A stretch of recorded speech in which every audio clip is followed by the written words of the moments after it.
Hey, boys and girls. Today we're going to be reading Chapter 12 of Bud Not Buddy, and while we're listening and or reading, you need to be taking note of times the author uses figurative language, and I want you to say the example and what type of figurative language it is. Also, list some questions that you have about labor unions or strikes. So an example of figurative language, so in chapter 11, at the end of chapter 11, Lefty Lewis is talking about how terrible his daughter's cooking is. And he says, after his friend ate 4 of his daughter's pancakes, he held his stomach all the way to Grand Rapids. So that's he probably didn't really hold it every minute of the trip, but we could say that this is a hyperbole, because a hyperbole is an extreme exaggeration. So I'm going to use the example, held stomach all the way back to Grand Rapids. That's a hyperbole because he probably really didn't hold it the whole way. He probably felt sick, but he probably didn't hold it the whole way. Probably didn't really hold it the whole way. I got all of them white. Okay, Ezra, give me just a minute, okay? Will you turn the time off now? Yes, I will. Go back in there, please. Okay, Bud Not Buddy, Chapter 12. Chapter 11 ended with Bud having a delicious breakfast with the Sleet family. And they all had a good breakfast. Bud said it was not anything like he had ever experienced, because the whole family was together and they had plenty of food and they were laughing. It was a really nice family experience that Bud had never gotten to experience. Even when he had his mom, it was just him and his mom. He didn't really have anyone else. After breakfast, me and Mr. Lewis said goodbye to the Sleets and got back into the car. I leaned over the front seat to put my suitcase in the back. "Mr. Lewis, someone stole all the blood last night," he said. "I'll say one thing for you, Bud. When you go to sleep, you go way, way to sleep. You don't remember anything about last night after we got to Flint?" I said, "I don't think so, sir. After you so rudely fell asleep on me, we dropped the blood off at Hurley Hospital. Then I gassed up. Then I got in touch with your daddy to let him know you were all right." Uh-oh. "What did he say, sir?" "I didn't call him. I sent a telegram to the log cabin. He still owns that club, doesn't he?" "Yes, sir." "Good."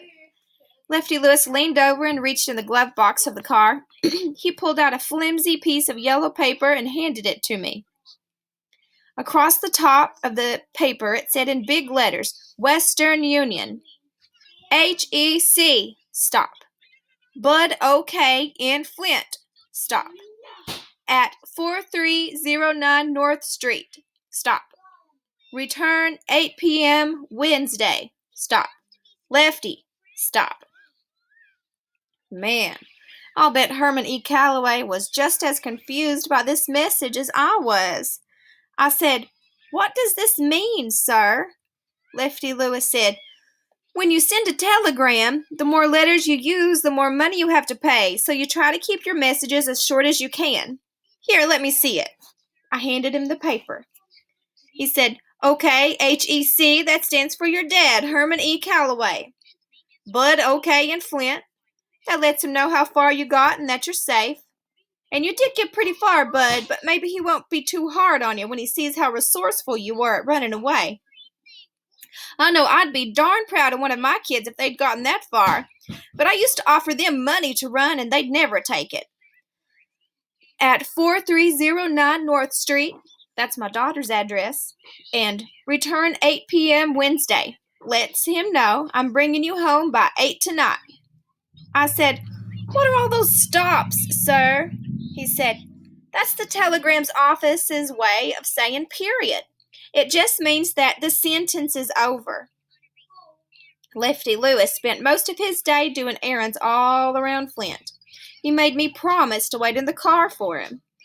I was good and happy when he said, "That's it, bud, time to head home." We drove past that sign that said, "Welcome to Flint" on one side when he looked up and said, "Uh-oh." Suddenly, a siren went off, sounding like it was in the back seat of the car. I raised my head up to look over the seat out the back window. Uh-oh was right. There was a Flint police car right behind us with a red light on top of his roof, flashing on and off, and with the sheen blasting. They'd found me. Shucks, this doggone FBI was just as good as the movie said they was. They were just like those Royal Canadian Mounted Police. They always got their man. I crouched down as low as I could.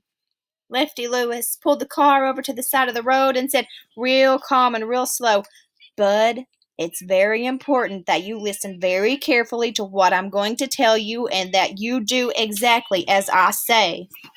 He kept his eyes stuck on the rearview mirror. By the way he was acting, I was starting to think that maybe Lefty Lewis was on the lam, too. And wait a minute, how come this man didn't have a real name? Whoever heard of somebody's mama naming him Lefty? That name has alias writ all over it. Lefty sounds like a real good name for a stick-up man. It seemed like it would be real easy for Machine Gun Kelly to point at some poor slob and say, "That's the guy who ratted me out, Lefty. Finish him off." And what he just said about listening carefully and doing exactly what he said was rule number 8 of Bud Caldwell's Rules and Things to Have a Funner Life and Make a Better Liar Out of Yourself. Rules and Things number 8. Whenever an adult tells you to listen carefully and talks to you in a real calm voice, do not listen. Run as fast as you can, because something real terrible is just around the corner, especially if the cops are chasing you. I stared at Lefty Lewis, keeping my fingers crossed that the next thing he said wouldn't be, "You'll never take us alive, copper." Instead, he said, "Bud, are you listening, Bud?" I had to play along until I got a chance to make a break. I said, "Yes, sir." "Attaboy, first close your mouth. Good. Now I want you to take the box that is next to me and quickly put it all the way beneath your seat." I picked up a box that was about the size of a big thick book and slid it under my seat. Lefty Lewis said, "Good boy. Now stay put and don't say anything." He winked at me and said, "Don't worry, it'll be all right." He opened his door and walked back to the police car.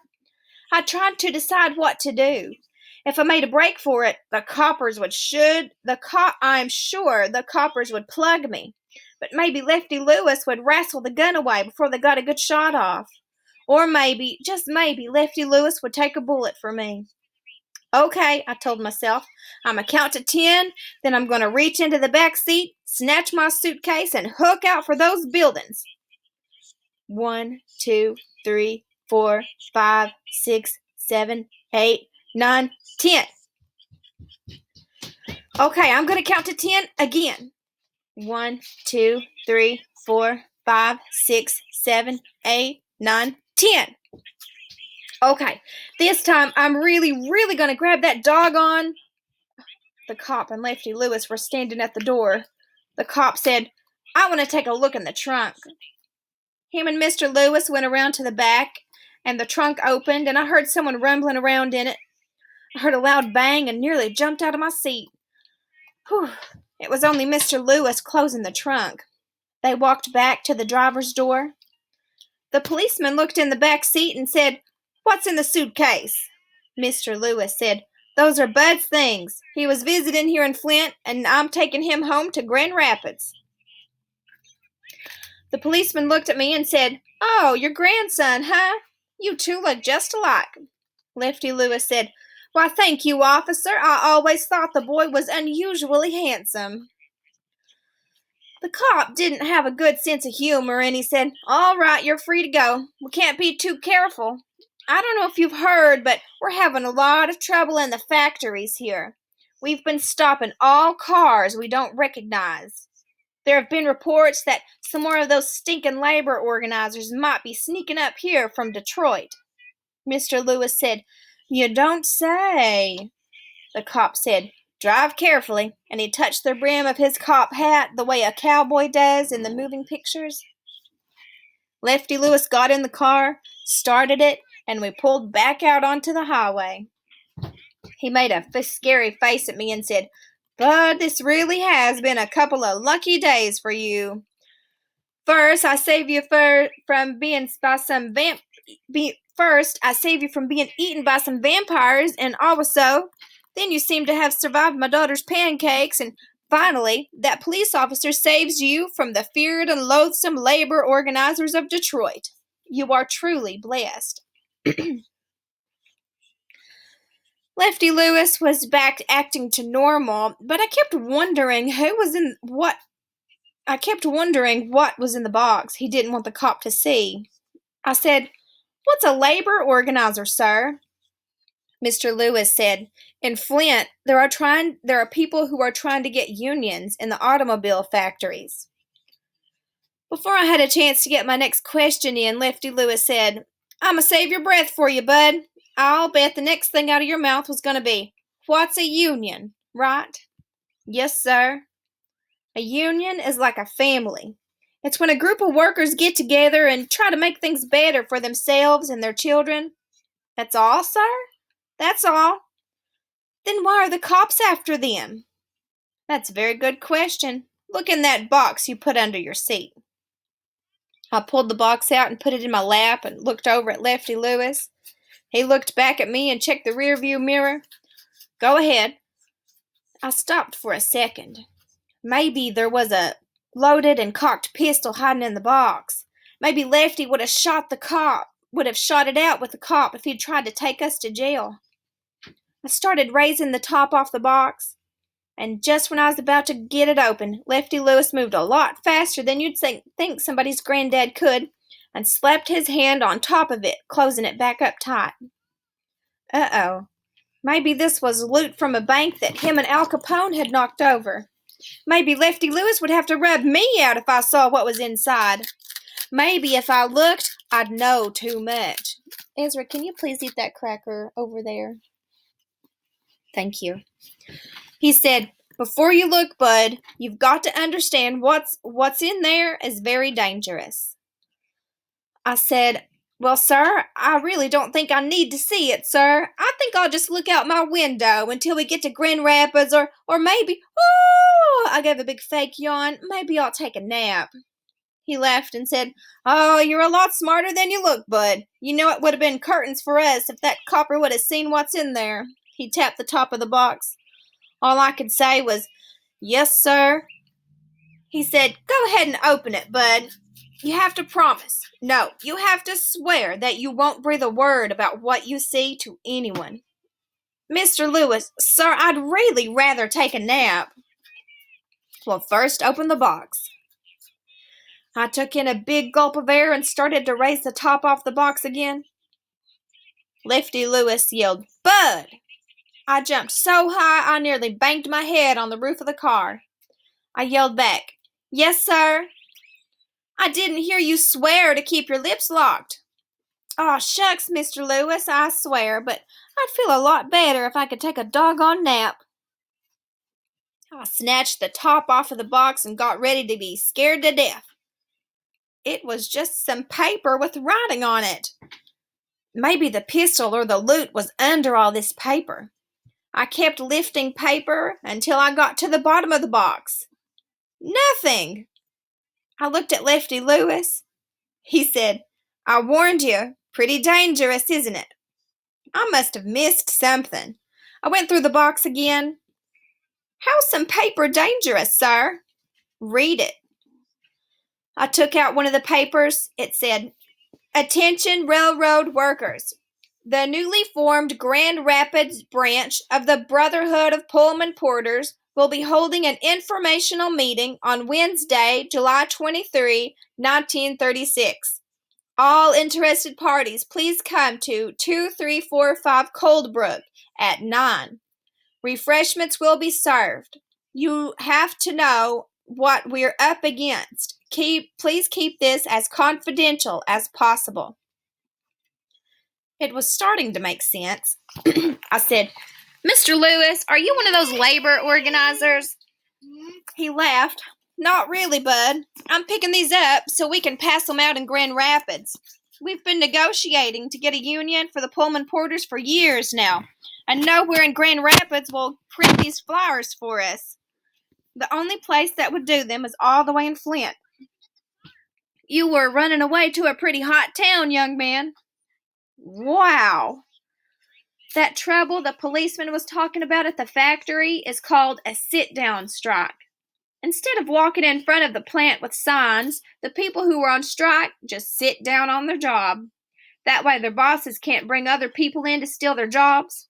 They're going to sit there until the company gives them a union. So the company is trying everything they can think of to get them out. That's why I said those flyers are so dangerous. The people who run the factories and the railroads seem to be really scared. To them, if a worker has any dignity or pride, he can't be doing a good job. Boy, these automobiles were great for making you conk out. Between the car floating real soft down the road and Lefty Lewis's boring stories about the railroad and the union and baseball, I was out cold in no time. When I woke up, I looked out the window and stretched. Lefty Lewis said, I was about to take you to Butterworth Hospital. I thought you left the earth for good. No way! Boys. I'm finished saving my crackers. He pointed out of the window and said, looking familiar? Uh-oh. I pointed at a gasoline filling station and said, Yep, there's the gasoline filling station. He said, I guess your daddy would have to burn premium in that big Packard, wouldn't he? I don't think those big engines can run on ethyl gasoline. I said, No, sir, that's right. He told me, Well, you and your daddy sure have one beautiful machine. I was getting real nervous, but I said, Thank you, sir. We turned another corner and my heart started jumping around in my stomach. Halfway down the street was a building that looked like it was made out of giant chopped down trees. The log cabin. Hang on, Pen. Uh-oh. Now go away! Just a minute, boys. Uh-oh. Right outside the place was a sign that said, Appearing Friday through Sunday in July, Herman E. Calloway and the Nubian Knights of the New Deal. My father had joined a new band. Lefty Lewis pulled up next to a car that was as long as a big boat. He said, there's the Packard. He's here. I had to think real fast. I couldn't let Mr. Lewis and Herman E. Calloway talk to each other. If they did, I'd be on the first thing smoking back to Flint. And besides, I felt kind of bad about lying to Mr. Lewis, and I wished I didn't have to. Lefty Lewis cut the car off and pulled the key out of the dashboard. I said, Mr. Lewis, this is going to be very embarrassing for me. What is, bud? Can I go talk to my father by myself, sir? I swear I'll turn myself into him. Lefty Lewis looked at me kind of hard. Well, bud, I don't mean to sully your reputation, but you just ran away from that man all the way across the state. I think I'd better hand deliver you. But Mr. Lewis, sir, I need to explain to him by myself. I promise I'll go in and not run away again. Lefty Lewis looked out the windshield like he was thinking. He reached back across the seat and put his hand on the twine, keeping my suitcase together. He said, I'll tell you what, bud. You don't go anywhere without this, do you? I said, no, sir. Okay, here's the deal. I'll give you, he looked at his wristwatch, 5 minutes to talk to your dad alone. If you're not back by then, I'll bring your bag in for you. It wasn't great, but it would have to do. Besides, it gave me some more time to think. My Please stairs promise that you won't look away. inside of it, sir. He raised his hand. You've got my word. I got out of the car and walked to the front of the log cabin. The doors looked like they were made out of chopped down trees, just like the rest of the building. I looked back at Lefty Lewis, and he was still watching, so I opened one of the doors. I knew it was one of those doors that Mama had been talking about. I walked in to see what was going to happen. Shucks, there was another set of regular doors inside. The front door closed behind me, and I was in the dark. I tried the other door, and it came open, but I didn't push it all the way in. I waited, then went back out to get my bag. I walked over to the driver's side of Lefty Lewis's car and smiled and said, "Thank you very much, sir. He's in there. He was so glad to see me that I'm not even in a whole lot of trouble. He's real busy right now and told me to tell you thank you very much and that he'll get a hold of you." Lefty Lewis smiled too. "Well, he might be happy now, but if I know anything about your daddy, I expect you're going to have some problems sitting down before this night's over." Now, I know he's going to tell you this, but I got to add my 2 cents. Son, there just aren't too many places a young Negro boy should be traveling by himself, especially not clear across Michigan. There's folks in this state that make your average Ku Kluxer look like John Brown. You know who John Brown is? No, sir. That's all right. He's out there moldering somewhere. But the point is, you are very lucky this time. You've got to be good and stay put. I know your dad's not the easiest man in the world, but believe me, he's mellowed a lot from when it was just him and your sister. The next time you're of a mind to do a little traveling, you come on down to the train station and ask for Lefty Lewis first. I won't tell anyone, but we need to talk before you set out on your own again.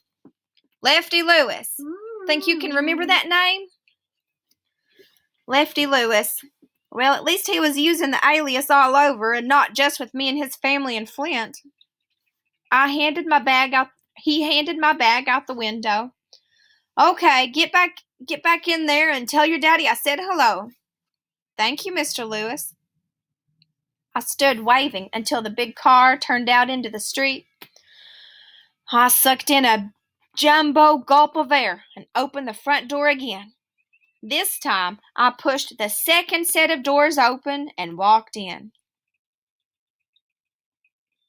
It was dark, but I could see that there were 6 men sitting in a circle on a little stage at the other end of the room. One of them was white. 5 of the men had their eyes set on the other guy.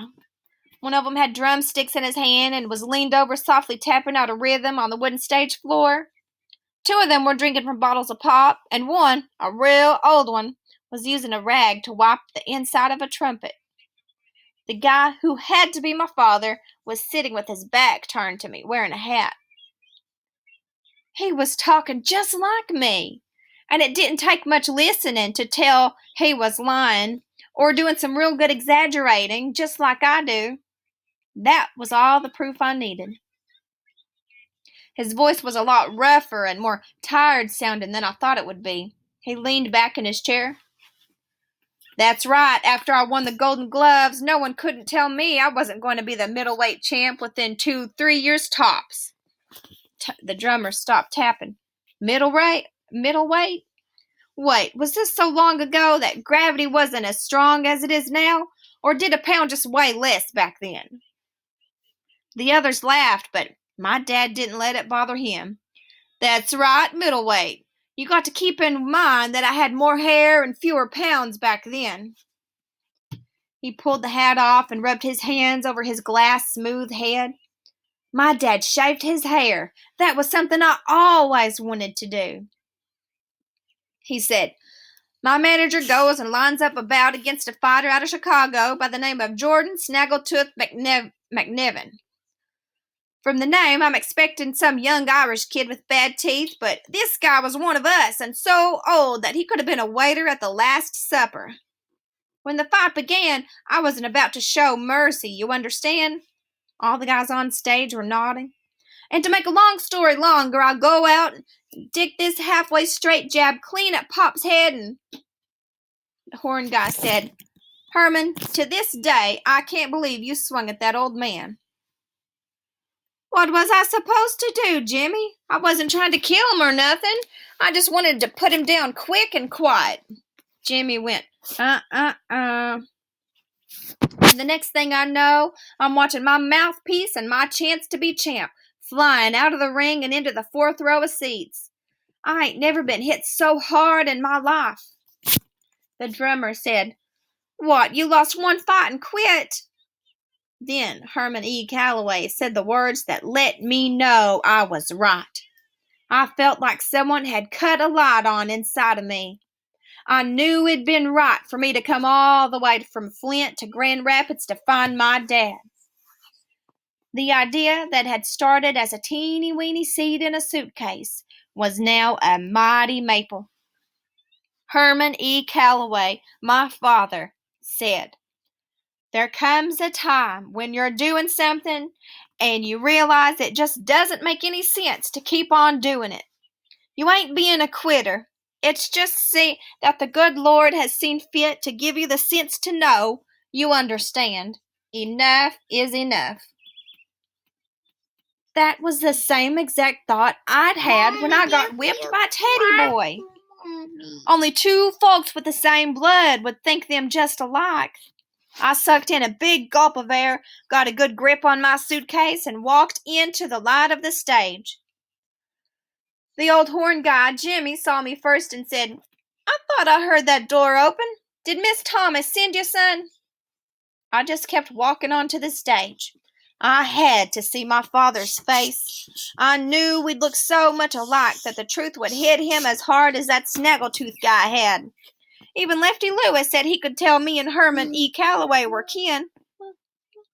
He turned to see who Jimmy was talking to, and the mighty maple started shaking in the wind. My dad's face was old. My dad's face was real old, just like this horn guy. Maybe too old, but there was just too much proof that this was my father. He smiled at me. He had his arms crossed over a great big stomach with his head wiping rag hanging out of his right hand. The first thing my dad said to me was, Well, little man, what brings you here, Miss Thomas? I don't know any Miss Thomas, sir. So what are you doing here? He put his hand over his eyes to shield them from the stage lights and looked out into the dark part of the bar. I noticed how wrinkly my dad's hand was. Who brought you here? Your folks out there? No, sir. I'm here to meet my father. Jimmy said, Who's your daddy? Why'd he tell you to meet him here? I kept looking at Herman E. Calloway. He didn't tell me to meet him here, sir. I come all the way from Flint to meet my daddy for the very first time. And all the men looked over at the drummer. He stopped tapping. He said, Oh, man, look, this child ain't no kin of mine. What's your mama's name, boy? I said, You ain't my daddy. I pointed right at Herman E. Calloway's big belly. You know it's you. All the eyes jumped over on Herman E. Calloway. He quit smiling and looked at me a lot harder, like he was really noticing me. I knew if I was a regular kid, I'd be crying buckets of tears now. I didn't want these men to think I was a baby, so I was real glad that my eyes don't cry no more. My nose plugged up, and a little growl came out of my mouth, but I kept my finger pointed, cleared my throat, and said, I know it's you.